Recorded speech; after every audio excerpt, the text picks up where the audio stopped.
Chaim. Yeah. Morning. Amen.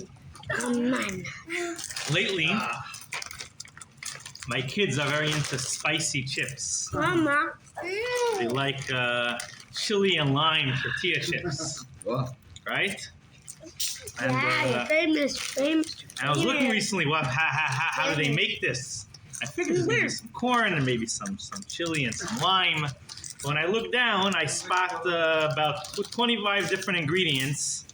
About a third of it, I wouldn't be able to tell you what they are. Right? Anybody knows what? They don't want you to No, You don't want to no one's allowed to know. What? Tocopherol, oleoresin, capsicum. I can't even pronounce it. Right? There's a lot of corn, maltodextrin, gum arabic, maltic acid. A lot of good stuff, right? Now, obviously, if you're going to buy any processed food, it's going to have a long list of ingredients that they put in. But and if you make something at home, obviously it's going to have a lot less ingredients, and it's going to have ingredients that you're familiar with. But even if you cook something at home,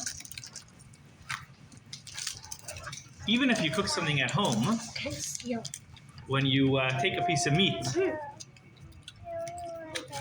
That's how they felt.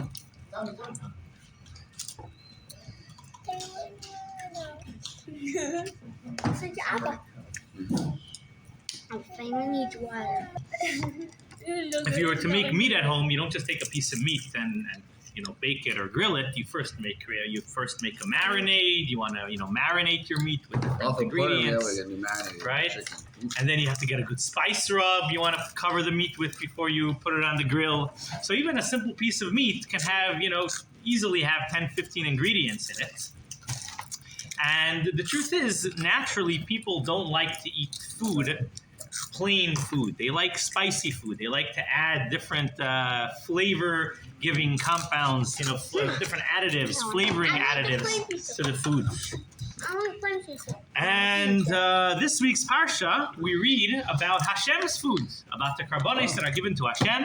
And the obvious question is, does Hashem like to have spicy foods or not also, right? Does Hashem eat plain food, or does he like to add 25 different spices? So the most common food additives today are probably salt and sugar, right? Any sweet food would have sugar in it, and almost any food would have salt. However, sugar is a relatively recent food. It's only been around for a few hundred years. Before that, they used honey. So if you go back, a few hundred years ago, 1,000 years ago, the most common food additives were salt and honey. And this week's parsha discusses both of them. And the Torah has a very different approach. Regarding honey, we have a pasuk in this week's parsha that says, Ki chol sa'or v'chol davash lo yisaktiru mimenu ishel Hashem. No carbon in the Beis Hamikdash, no gift that's brought to Hashem should ever have honey on it. Hashem does not like honey. Hashem does not like honey. He tells you to eat apple and honey, but he himself, no honey. On the other hand, 2 psukim later, right, that's pasuk Yud Aleph. 2 psukim later in pasuk, actually 2 psukim later in pasuk Yud Gimel, he says, Kol karban minchascha b'melach timlach. Every single carbon mincha that you bring should have salt. And it continues, not just like our mincha, it ends over the pasuk, Kol karban chatakiv melach. Every single sacrifice that you bring to Hashem, he wants salt. So every food that Hashem eats is always has salt on it, but he never wants honey. And as a matter of fact, he doesn't really want any other spices. The only other spice we find is levina, frankincense, but even that wasn't really brought on the mizbeach. It was just, I'm not sure, maybe it was, but it was the frankincense, the only other spice that we find that was brought in the Beis Hamikdash. But we don't find any other spices besides for that. So the obvious question is, why is there such a difference between salt and honey? Honey, absolutely not. Never. You're never allowed to put honey on any carbon. And when it comes to salt, every single carbon has to have salt on it. Every single carbon has to have salt on it. So the Frierdiker Rebbe writes that the Baal Shem Tov had a chassid whose name was Moshe Shloima, who was a very simple, good-hearted person. He was married to his wife named Rivka. And they were very kind people, and they liked to help people. They were very charitable. And they were married for 15 years, but they didn't have children. And of course, Moshe Shlomo went to the Baal Shem Tov, and every time he went to the Baal Shem Tov, he asked the Baal Shem Tov for a bracha for children. And the Baal Shem Tov gave him lots of brachas. The Baal Shem Tov blessed him with good health. The Baal Shem Tov blessed him with parnasa. The Baal Shem Tov blessed him that, what else went to bless him with? That he should be able to do a lot of chesed for people, a lot of kindness, and that he should be happy, that he should be able to serve Hashem well, but he never blessed him with children. And this went on for many years, and a lot of the other Hasidim of the Baal Shem Tov asked the Baal Shem Tov what's going on, why don't you bless him with children? The Baal Shem Tov never gave an answer. After 10 years of every year he goes to Baal Shem Tov asking for children.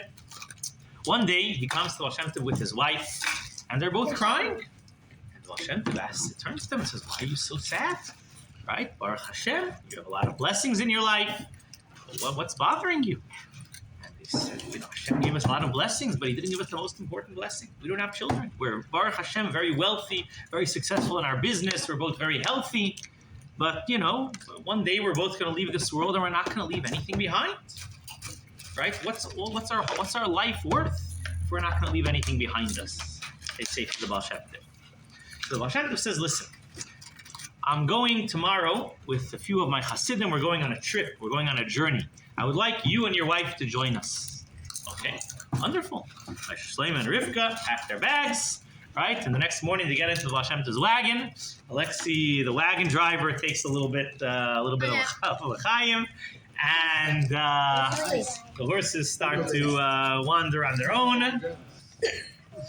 And soon enough, they find themselves in a little distant town that no one recognized. And the wagon stops. They get off the wagon, and as they get off the wagon, they see there's a little park nearby, and there's a group of children playing there. And the Baal Shem Tov calls Moshe Shlomo over. He says, I want you to come with me. And they walk into the park, and they turn to one of the boys who's playing there. And they ask him, Baal Shem Tov asks him, excuse me, what's your name? He asks this little boy. And the boy says, my name is Baruch Moshe. Okay, nice to meet you, Baruch Moshe. They continue walking, they go over to the next boy. What's your name? Baruch Moshe. Okay. They continue walking, they go to the next boy. What's your name? Chaim. Okay. Hi, Chaim. Go to the next boy. What's your name? Baruch Moshe. Right? More than half the boys in the playground were Baruch Moshe. Baruch Moshe was running So around.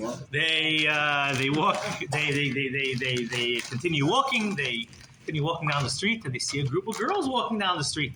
Hashem walks over to one of the girls. What's your name? Very good, Bracha Leah. Bracha Leah. The next girl, what's your name? Also Bracha Leah. Another Bracha Leah. Right? Again, more than half the girls have the same name. But there was a Sarah. There's a Sarah. There was probably, there were children that didn't have that name, but most of the children most of the boys were Baruch Moshe, most of the girls were Bracha Leah. And they start walking around the town, and the Hashem doesn't ask any questions, doesn't ask why, but they ask all the boys and girls in the town, and, everywhere they go, Baruch Moshe, Bracha Leah, Bracha Leah. Okay? The Hasidim are just standing there quietly. Finally, they head to the shul, and they go to meet the rabbi of the town who's sitting in the shul, and the Baal Shem Tov says to him, here with my Hasidim, and we spoke to many of the children in your town, and we noticed that a lot of boys in the town are named Baruch Moshe, and a lot of girls are named Bracha Leah, and we're wondering what's the reason for it. And the rabbi says, not just our town, it's all the surrounding towns as well. Oh, okay, what's the reason for it? So he says, I'll tell you the story. Baruch Moshe was born about 100 years ago. His father was a butcher, had a big shop, a big butcher shop, and he was very happy to have a son, Baruch Moshe. And as soon as he was old enough, he sent him to yeshiva, and Baruch Moshe tried to learn, but his head was made out of rock, right? Made out of stone. Nothing went in. And his father, did everything he could. He got private tutors, and he tried to teach Baruch Moshe how to learn, but nothing went in his head. Okay, at some point, it's a waste of time to keep him in school. He's not learning anything, so he took him out of school. He took him into his butcher shop. And Baruch Moshe was a very good butcher. He was very successful. He was very good at selling meat. He would go into the marketplace, buy the cows, prepare the meat, sell it. And at a young age, he was already running the butcher shop. And he became very successful. He opened up a butcher shop here. He opened up another butcher shop in the nearby town. And many years passed by until Baruch Moshe's father passed away. And Baruch Moshe knew that when, someone passes away, their children are supposed to learn Mishnayos for their neshama, for their soul. He doesn't know how to learn Mishnayos. So he went to the local rabbi and he said, I need help learning Mishnayos. Maybe you can find me a tutor to help learn with me. And they brought a tutor to try to learn with him, but nothing's going in. Right? He's trying to learn. He learns it once, twice, 3 times. He doesn't understand what he's learning. And he's very upset. He's very bothered by this. And he went home to his wife, Rachalea, and he tells you, I don't know what we're going to do. Right? My father would need someone to learn Mishnayos for him. And I'm not able to. And not only that, we've been married for many years, and we don't have any children. So who's going to learn Mishnayos for us when we pass away? Right? Not only can't I learn Mishnayos for my father, I'm now worried who's going to learn Mishnayos for us. So he goes to the rabbi of the town, and he starts crying. And the rabbi asks him, why are you crying? And he says, listen, me and my wife have been married for many years. We've never been blessed with children. But a while ago, I was sitting in shul, and I was trying to listen to the class. I don't really understand most of what they teach. But I heard something very interesting. I heard that the Torah says, Kol ha-melamed es ben chavei Torah ke'ilu yalad. Someone who teaches a child Torah, his friend's child Torah, it's as if he gave birth to him. It's as if he's his father. If he's like a parent to him. Right? And he says, Hashem didn't bless me with children. But at least, if Hashem didn't bless me with children, at least Hashem should give me the ability to teach Torah to other people's children. But Hashem didn't bless me with children. And he did not give me the ability to teach Torah, neither myself nor to teach other people Torah. What does Hashem want from me? One or the other. Either you should give me children, or you should at least allow me to teach Torah to other people's children. So the rabbi says, you don't understand. It doesn't mean you have to teach Torah. It means you have to help the child learn Torah. That means you can hire a tutor to teach Torah to children. You don't have to be the one teaching it. You can hire a shliach, someone in your place, to teach Torah to all the children of the town. And when Baruch Moshe heard this, he became so excited. He ran home. He told his wife, "You heard? We have the ability to have children. Right? All we have to do is get some teachers to start teaching Torah." So they went out and they hired 30 teachers. Wow. 30 teachers. And they went throughout the city, through all the surrounding cities. They found all the children. Unfortunately, there are many children whose parents were not able to send them to Cheder. It was a very expensive thing. Today it's also very expensive. But today there's government programs. There's all different types of assistance. There's step up for students. You got all different grants and everything. In those days, a person who barely had enough money to put bread on his table had to now hire a melamed. It was very difficult. There were a lot of children who weren't able to learn as much as they would like, as much as their parents would like them to learn. So now Baruch Moshe and Rachalea went out. They hired 30 teachers. They established 30 different cheders in this town and all the surrounding towns. And of course, all the children in town learned Torah in their merits. And this went on for many years. And Baruch Hashem made his butcher shop even more successful. And he was slowly able to hire more and more teachers. And pretty much half the children in this town who learn Torah as the merit of Baruch Moshe, right? And me, myself, the rabbi says, when I was young, the reason why I learned Torah is because of Baruch Moshe and his teachers that he hired. And therefore, when Baruch Moshe passed away recently, right, all of the students who learned Torah because of him, when we had children, what did we do? We named all our children Baruch Moshe and Rachalea after them. Right? So the Baal Shem Tov turns to Moshe Shloima and his wife Rivka, right? And he says, here's the solution, right? Baruch Hashem, you're very successful in your business, and that's the way you could have children, right? Obviously, of course, You want to have children. This is the way for you to have children. And that's what. And that's, of course, what Moshe Shlomo and his wife Rivka did. They followed in their ways, and they also hire teachers to teach Torah to all the children. Did they in have the the town. name? Did they end up being like that? I didn't visit the town. The Frierdiker doesn't mention anybody who visited the town, but I'm sure if you would have visited the town another 50 years later, you would have met a lot of children who are named Moshe Shlomo and Rivka. Right? So many people, many of us, are Baruch Hashem, blessed with our own children, with big, beautiful families, many children who we could teach Torah. Right? And that's our job and our mission in life. Some people, Hashem decides they won't have children. They have a different way, a different mission. Maybe their job is to teach Torah to others. And there are some people who can't teach, but they can open up schools. They can support children learning Torah. And every person, based on the abilities and the gifts that Hashem gives him, he has his own mission, his own job in life, right? And a person who has, who can have a big family cannot decide, I don't want to have a big family, I want to hire teachers to teach Torah to other people's children. That's not your job. That's not your mission. Hashem gave you the ability to have a big family. You should do that. That's your mitzvah. If Hashem didn't give you that ability, then your mitzvah is to teach others, to help others learn. And this is true in general in our life, right? When it comes to all the mitzvahs, every one of us has different gifts, and we have different mitzvahs which we're supposed to do. Some of us are very good at learning Torah. That's our mission in life.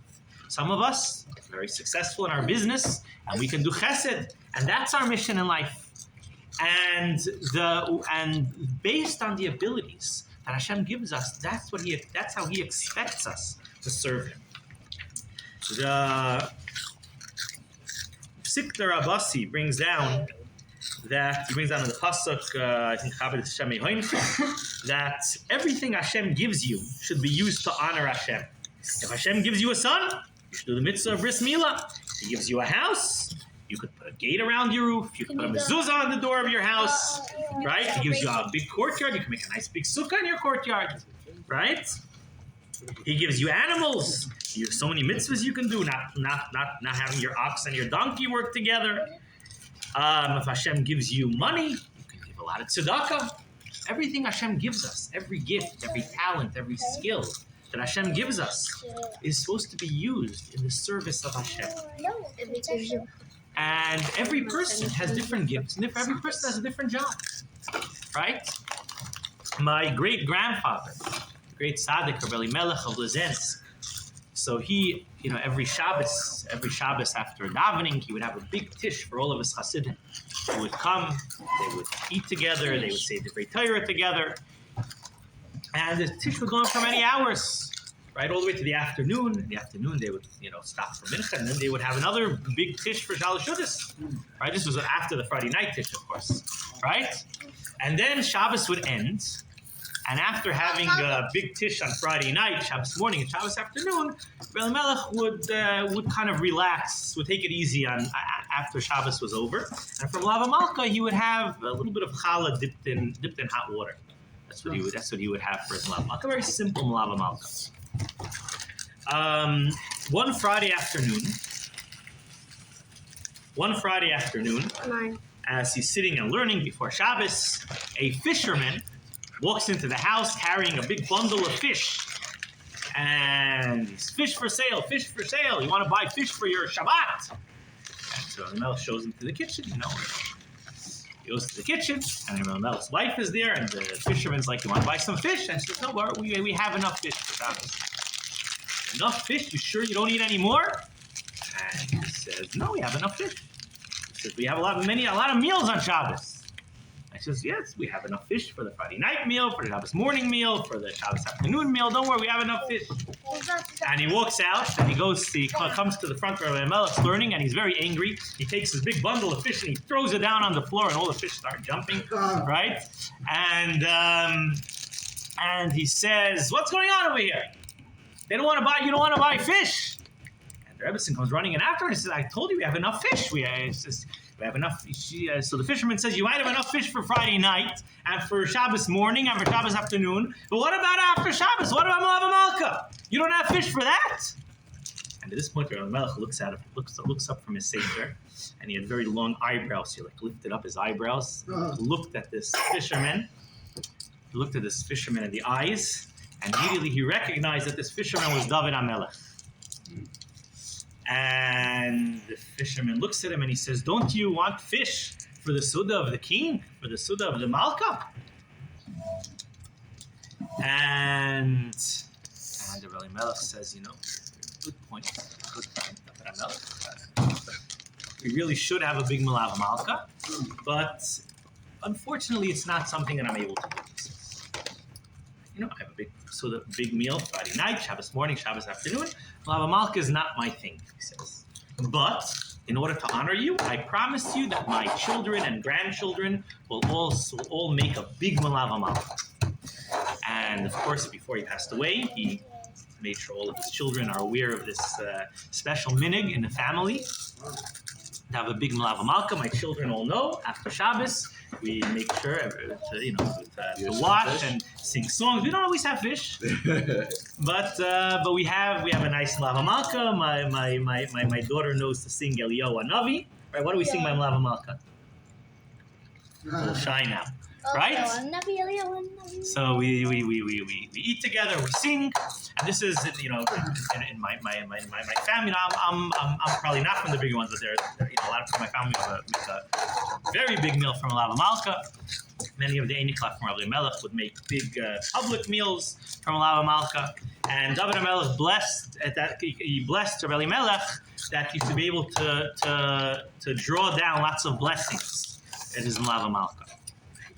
So the obvious question, when I heard this story as a young child, the question is, first of all, I could kind of understand if he doesn't want to have Malav Malka on his own, he's tired after Shabbos. But if David HaMelech would come to me and tell me to have Malav Malka, right, I would drop the other 3 meals and start doing Malav Malka. What type of, I'm sorry, I can't, Malav Malka is not for me, it's for my children. What's going on over here? But what's pretty obvious is that Rabbi Melech knew what his job, what his mission in this world was. And he knew, he was very older at this time, right?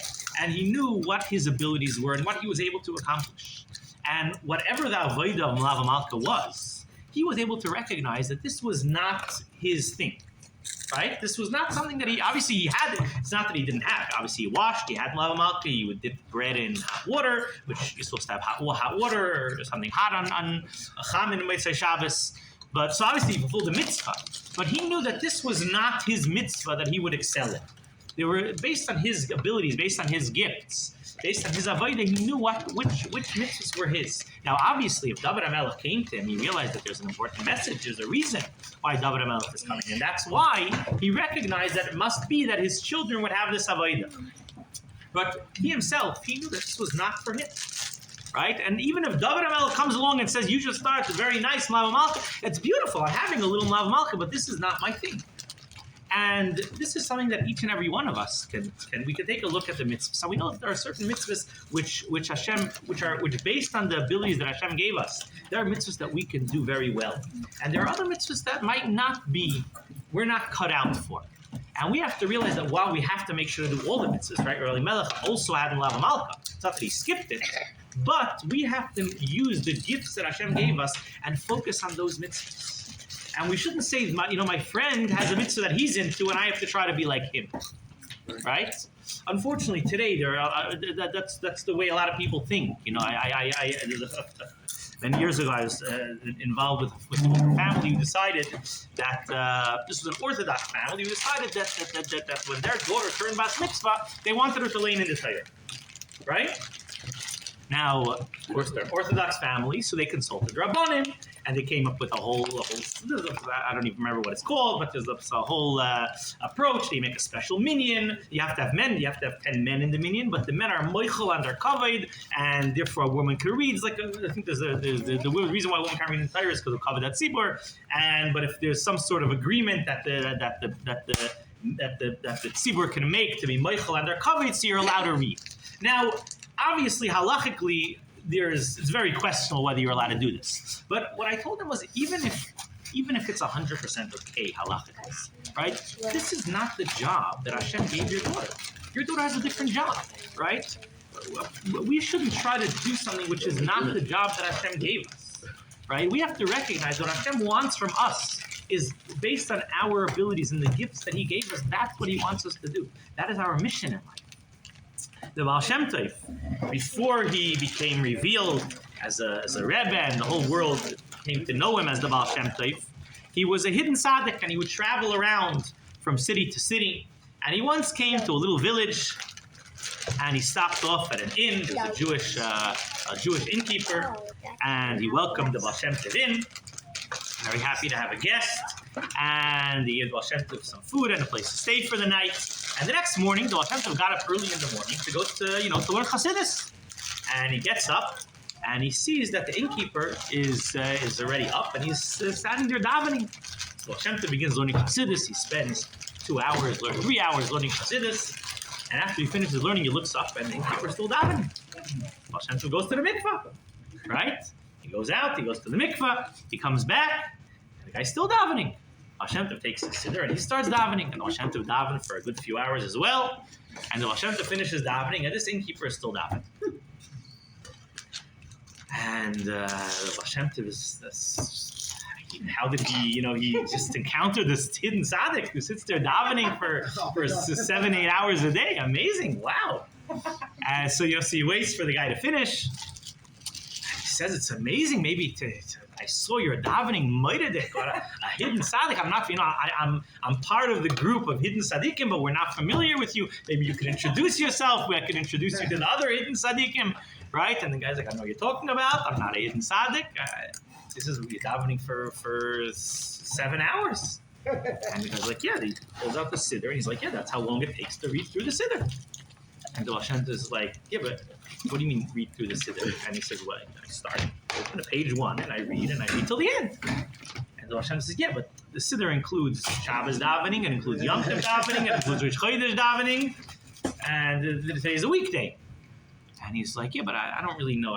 He says, I tried to learn I don't really know much about davening, and I tried to learn what I'm supposed to say, what I'm not supposed to say, but it never really worked out. And Baal Shem Tov says, well, you're not supposed to be saying Shabbos davening in the middle of a weekday. And he says, I know. I went to the rabbi of the nearby town and I tried to learn, and he taught me exactly what I'm supposed to say, what I'm not supposed to say. But, as soon as I left, I forgot everything. And I went back, I tried to learn again, and he tried to teach me again and again, tried to tell me what I'm supposed to say, what I'm not supposed to say. And I keep on forgetting. So I don't know what I'm supposed to say, what I'm not supposed to say. So I start at the beginning and I read all the way to the end. Hashem could decide, he could take his pick, which parts he wants. Hashem will take whatever he wants, and the rest is extra, right? Whoever Mr. Shabbos, she's got it in there. So the Baal Shem Tov is he's very impressed. This guy is really dedicated to davening, and he tried to learn. He wasn't able to. So Baal Shem Tov says, well, maybe we could learn together. And he says, it's a waste of time. You're not going to be able to. Even if you teach me, I'm going to forget as soon as you leave. So Baal Shem Tov says, well, why don't we write it down? And he says, I know how to read a little bit the Hebrew, but I don't really understand Hebrew, and I don't know how to read or write Russian, right?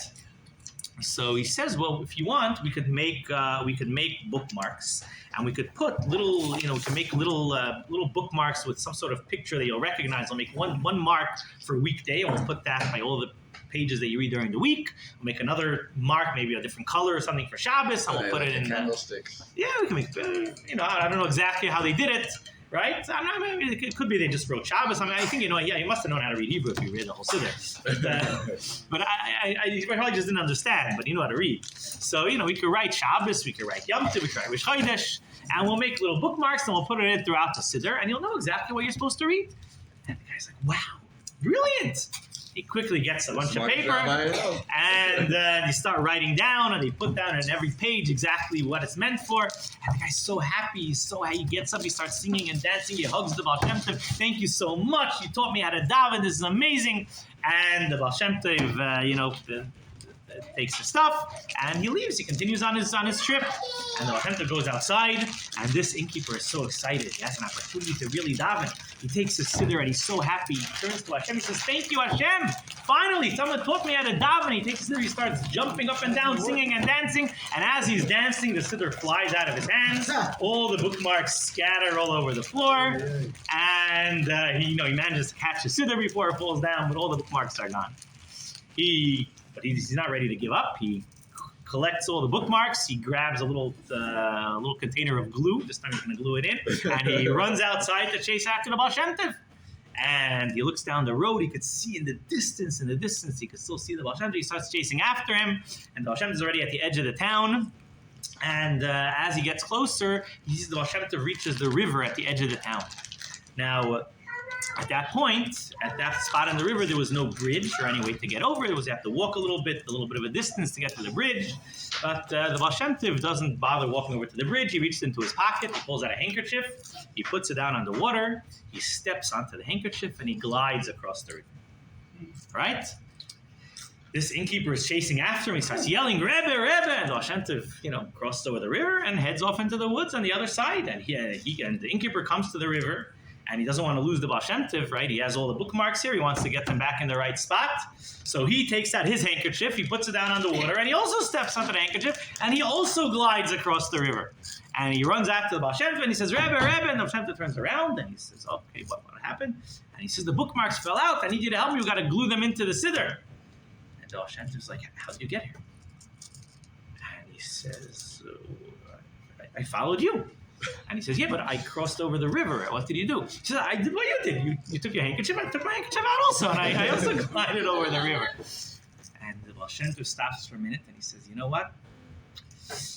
If you took your handkerchief and you're able to glide over the river, it's a pretty good sign that Hashem is happy with the way you daven. I think you should go back home and continue davening exactly as you were davening until now. You know what's crazy? So someone was in my house this week, and out of all stories he decided to question, he's like, could this story really be true?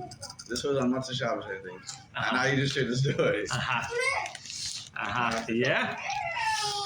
Well, as they say, all the stories of the Baal Shem Tov, they could have. We don't know if there's no way to know if they happened. I mean, except for some of them, which we have clear testimony. But we have to believe that they could have happened, right?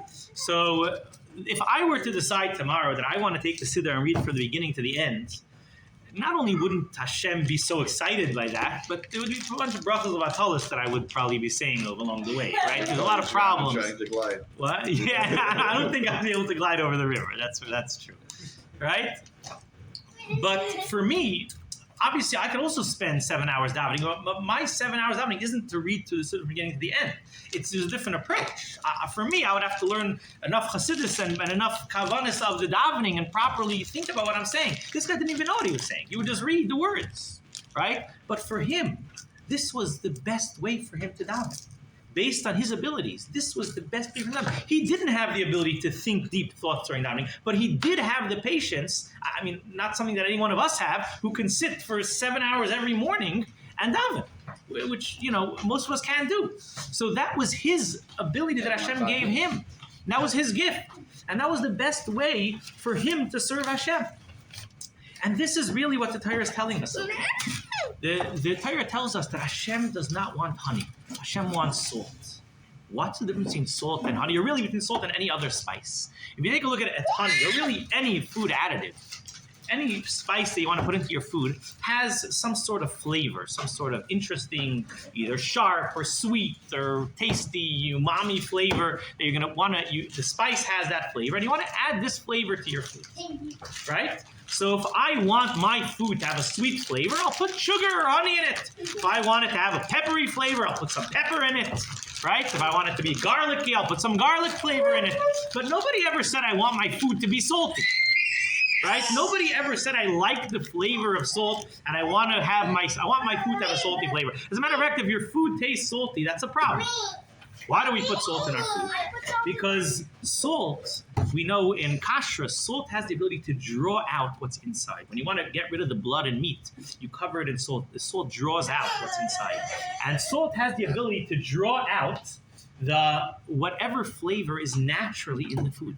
If you take food without salt, you won't be able to taste the flavor of the food itself. The food isn't adding a flavor. The salt isn't adding a flavor to the food. The salt is bringing out the flavor that's inside, that's hidden inside. And that's what Hashem tells us. I don't want you to try to add some extra flavor into your Avodas Hashem. I don't want you to take something that's not part of you, that you saw somewhere else, and try to add it into your Avodas Hashem. It might be nice, right? But that's not what I'm asking of you. What I want you to do is I want you to take salt and I want you to dig down inside yourself and figure out the flavor that's inside of you. I want you to figure out your own flavor and bring that out. Put some salt on it and bring that out in your service of Hashem. And just to conclude the story of Navos HaYisraeli, right? So Navos had a vineyard, beautiful vineyards, right next to King Achav's palace. And King Achav decided he wanted to make a nice garden, a nice vegetable garden near his palace. So he goes over to Navos, who happened to be his first cousin, and maybe second cousin, I don't know, I'm not sure exactly how close they were. So some sort of relative of his. And he says, I want to make a garden, and I wanted to know, if you can give me your vineyard, I'll pay you very well. If you want, I can even find you a bigger and nicer vineyard somewhere else. And Navos says, absolutely not. Chalila, I will not sell the field that I got from my ancestors, and I promise in Hashem's name that I will never give it to you. And why exactly he said it? Navos was, Achav was an idol worshiper, and Navos didn't want his vineyard to go to an idol worshiper like Achav, and he said absolutely not. And Achav is very upset. Now, if you would have been a king in any other country, he probably would have given some sort of, order that the confiscate, because the king could confiscate the vineyard, but in Eretz Yisrael, the king has to follow the rules of the Torah. There's no king can't confiscate someone's vineyard. There's no eminent domain that the government will come along and just take your property, right? So he's very upset. What's he gonna do? He comes home. He's very upset. His wife, Izebel, brings out a delicious meal for the king. She orders the servants to bring out the food, and the king's like, I'm not hungry. He goes to his room. He lays down in his bed. He faces the wall, and he's just like lying there. And his wife comes in and she's like, is everything okay? He's like, no, it's not okay. I want the vineyard, and I'm not getting the vineyard. And she says, you're the king, you can get it. And he said, what do you mean I'm the king? I can't get it? And she said, well, I'll take care of it. Don't worry, I'll get you the vineyard. And she says she sends some messengers out, and she gets 2 witnesses who come forth and testify that Navos cursed the king and cursed Hashem. Right? And since he cursed Hashem, he has to be killed. And since he cursed the king, he's a traitor, he's a rebel, all of his property could be confiscated by the king. And they go to court, and she finds some corrupt judges who rule that Navos, who I guess didn't properly question the false witnesses, and they sentenced Navos to skila, to be stoned. And after he was stoned, they confiscated his property. Hashem sent, I think, Eliyahu Hanavi to speak to Achav and to it's the famous psukim, Aratzachta v'gam Yerashta, how you murdered and then you inherited.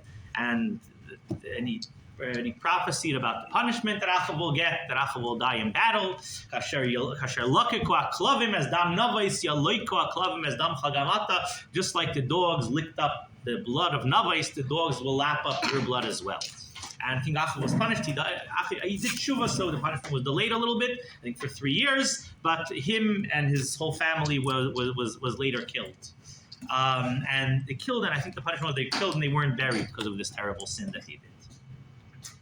But the Medrash asks, obviously Achav did a terrible sin and he was punished for it, but everything is from Hashem.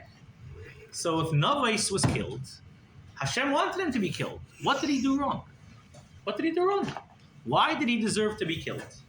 Right? So obviously some people, sometimes Hashem makes a decree. Even, everything Hashem does is for a reason. Sometimes, we don't always understand the reason, but in this case, the Medrash tells us the reason.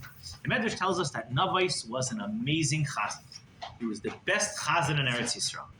And every year, 3 times a year, Navos and his family used to go up to Yerushalayim, to the Beis HaMikdash. And all the Yidden were gathered there, and of course, Navos would come. They would say, the big chazan is here. Navos, come up and sing some songs in honor of Hashem. And at the beginning, Navos was very excited, right? They're giving him a big honor to sing in the Beis HaMikdash. He was so excited. They would give him the honor to sing. He would sing. But as time went on, everybody else is coming to enjoy themselves, and he has his job. They didn't pay him. He would come 3 times a year, and every day they would ask him to be chazan. And he wasn't really interested in this job. So one year he decided, I'm not going to Yerushalayim. I'm not going to Yerushalayim. he came up with, he had some excuses, I don't know, whatever, some excuses he came up with, and he didn't go up to Yerushalayim. And the Torah writes that when you leave your field and you go to Yerushalayim, the Torah promises you that no one will desire your fields while you're gone. And since Navais didn't go to Yerushalayim, he didn't get that bracha, and that's why Achav wanted his vineyards, and that's why he received this punishment. So the Medrash says, well, he didn't go to Yerushalayim, that's his punishment. The Medrash says, it wasn't that he didn't go to Yerushalayim.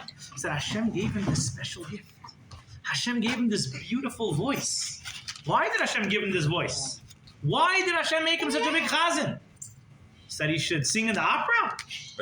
No, that he should sing in the Beis HaMikdash. Of course, an opera. And he decided that he wasn't interested in using his gift that Hashem gave him for the right reasons.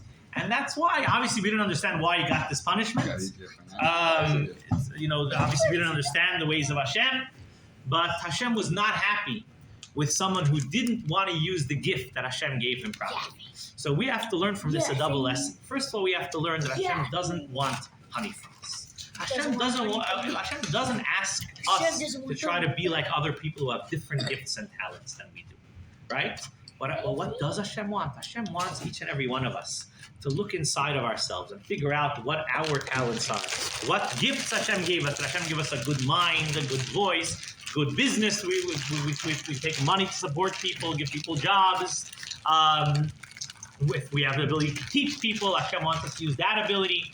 And Hashem wants us to use those abilities in order to serve Hashem properly. Chaim l'chaim. Good.